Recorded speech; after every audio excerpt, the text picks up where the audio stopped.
안녕하십니까. 강건너TV의 주성철입니다.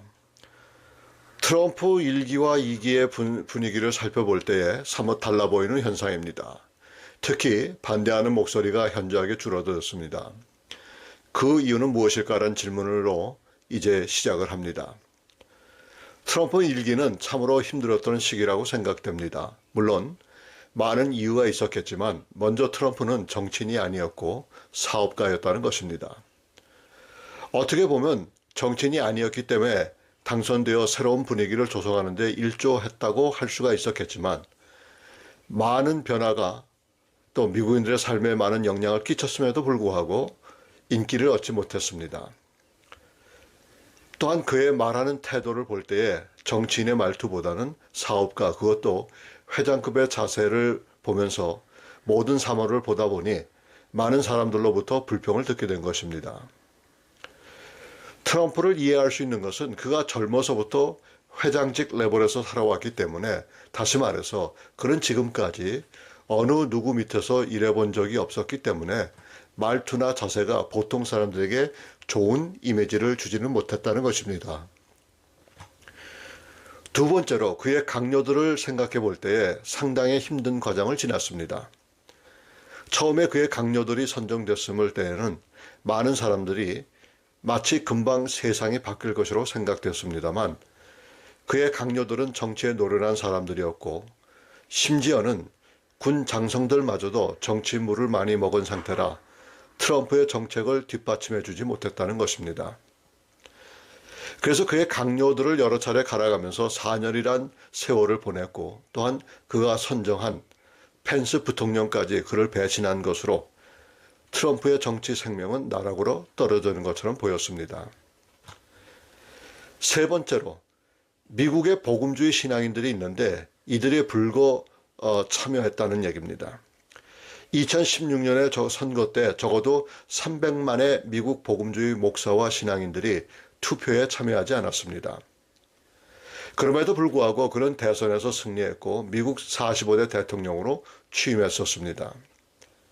그런데 미국의 딥스테이트와 민주당의 혼합정책 그리고 펜스 부통령의 막판 배신으로 그는 2020년 선거에 낙방했습니다.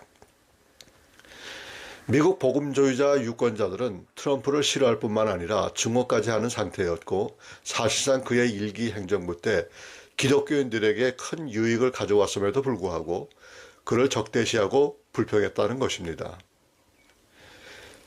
많은 사람들이 트럼프의 정치 생명이 완전히 끝났다고 생각했지만은 트럼프는 쓰러지지 않았습니다.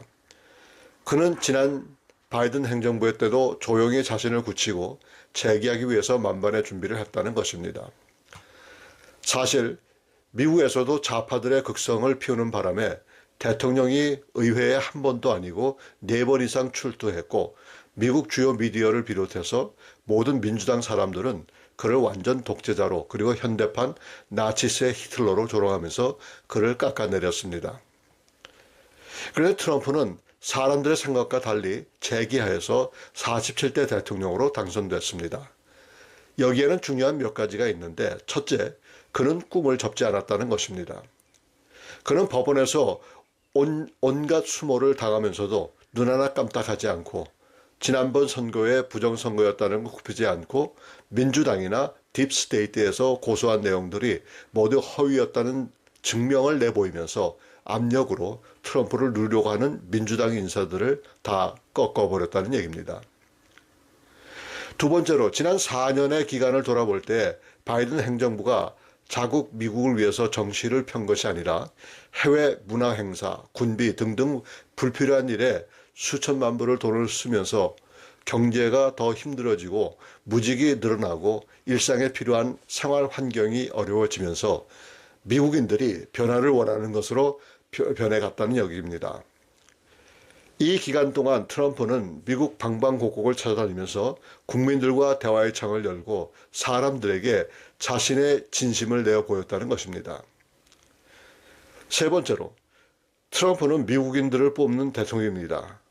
그렇기 때문에 미국인들이 원하는 일을 하고 있어서 많은 호응을 받고 있고 심지어 미국의 진보 미디어에서는 시청률이 대폭 줄어 몸들을 사리고 있다는 얘기입니다.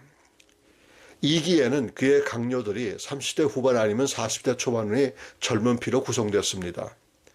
그런데 이들 거의 모두가 군에서 몸이 굳은 사람들이고 대통령의 명령에 순종했기 때문에 일들이 매우 빠른 속도로 진행되고 있습니다. 특히 백악관 대변인은 27살 아기 엄마였습니다. 그런데 이 사람은 노련한 기자들과 기자회견을 할 때 하나도 거침없이 정확하게 대변했고 그 인기가 하늘에 닿을 정도였습니다. 그래 미국인들은 농담 삼아 늘 이야기하는 것이 4년에 끝내지 못한 일을 4주에 다 끝내버렸다고 말을 하고 있습니다.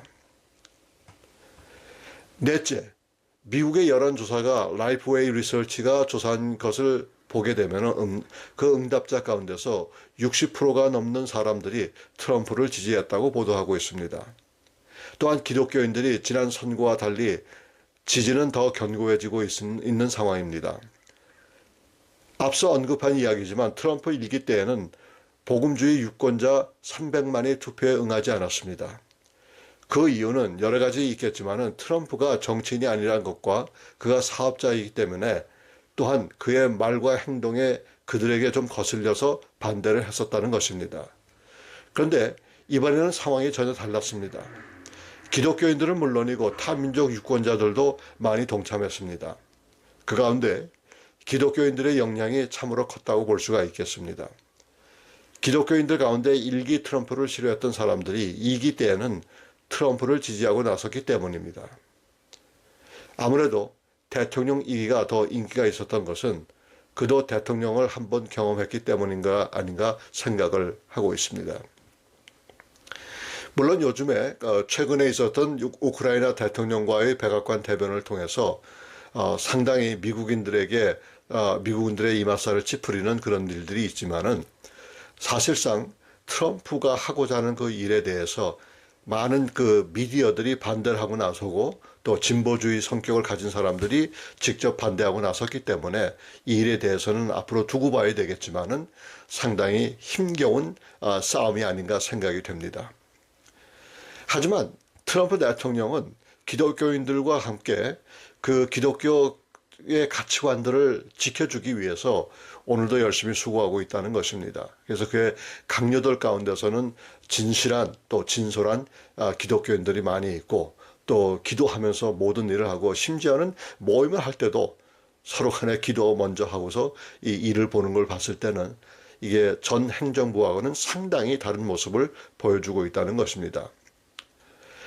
앞서 늘 말씀드리는 얘기지만 미국은 기독교 국가가 아닙니다. 미국은 기독교 정신으로 세워진 국가지 기독교 국가가 아닙니다. 다음에 언제 기회가 있을 때 정교 분리에 대해서 그러니까 정부와 교회의 그 분리에 대해서 말씀을 드리고자 하지만은 이 정교 분리에 대해서 많은 사람들이 잘못 이해하고 있는 점이 많습니다. 그런데 이 정교 분리에도 불구하고 실질적으로 미국은 그리스도인들의 그 성격을 또 가치관을 바로 세우기 위해서 이 현 행정부는 무단히 노력을 많이 하고 또 이들 역시도 사실 이 일을 위해서 힘차게 일을 해나가는 걸 봤을 때 앞으로 미국의 그 앞날이 밝아질 것이라는 그런 기대감을 가지고 우리가 살고 있습니다. 예, 감사합니다.